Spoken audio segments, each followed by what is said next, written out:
jūs visi esat dzirdējuši par Beverīnas pili, ka viņu kaut kur ir, bet neviens nezina, kur viņi ir. Un tāpēc es to intrigu saglabāšu un ļaušu jums iedomāties, kā tad ir Beverīnā. Un, nu, mēs arī runājām ar cilvēkiem, kā viņi jūtās, kā viņi uztver Latviju un ko viņi grib tai dot. Un tās atbildes jau būtībā bija līdzīgas. Un tad mēs sākām viņus tā likt kopā, un tad tur bija tā, ka, nu jā, Latvija ir mana dzimtene, mana māja, Latvija ir mešs, Latvija ir mans darbs, un atkal, ko es varu tai dot arī Latvijai, es varu dot savu darbu, es varu dot Latvijai savas idejas, es varu dot savus, man bija ļoti patīk, es varu Latvijai dot savus izglītotos bērnus, un es varu Latvijai dot savas emocijas, un tāpēc es gribēju teikt dzejnieka vārdiem. Un es izvēlējos Imanta Ziedoņa dzejoli, man viņš šausmīgi patīk, tāpēc arī, ka man liekas, ka, nu, būtībā viņš atspoguļo ne tikai visu to, ko dara visi Latvijas cilvēki, varbūt, ja viņi cenšas, ja viņi iesaistās, bet arī to, ko mēs te daram. Un, nu, tādā simbola izteiksmē dzejols saucās Koks. Mēs savā projektā vēl nevienu koku neesam iestādījuši, bet es tā sāku domāt, varbūt, ka jāiestāda ir, ja jau es tādu dzejoli izvēlējos.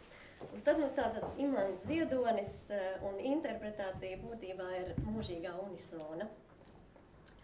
Suns esi, it tad tev vajag koka, pie kur pacelt kāju. Plūdi nāk, vajag skaidu, kur pieķerties.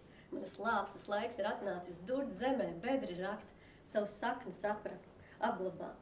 Pie ābeles piestājos, birst ābelei balti ziedi, birst man gauži sasariņas.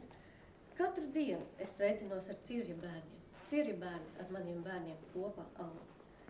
Stādīju ieviņu, ak, Dievs, kā es viņu stādīju plāniņa vidū, izauga ieviņai, ak, Dievs, izauga lāčplēsis un koknesim 9 dēli.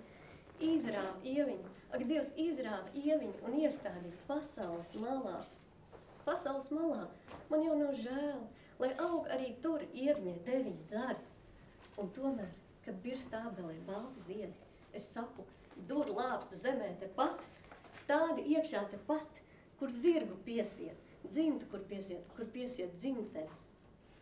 Mēju laiks, tu ar vītumu nāc, un ar vītumu uz malcikni ej, bet saknes, kas iedomā saknes? Ak, mējas mūsu meitas, bet ko tad, ja plūdi nāks? Pie kā pieturēties, pie kā? Piesiet kuģi, pie kā? Zem saules ceļamais apēst, kurā ēnā? Stādi koki, kas starus lauž, ko augļi lauž, ko pakārti cilvēki lauž.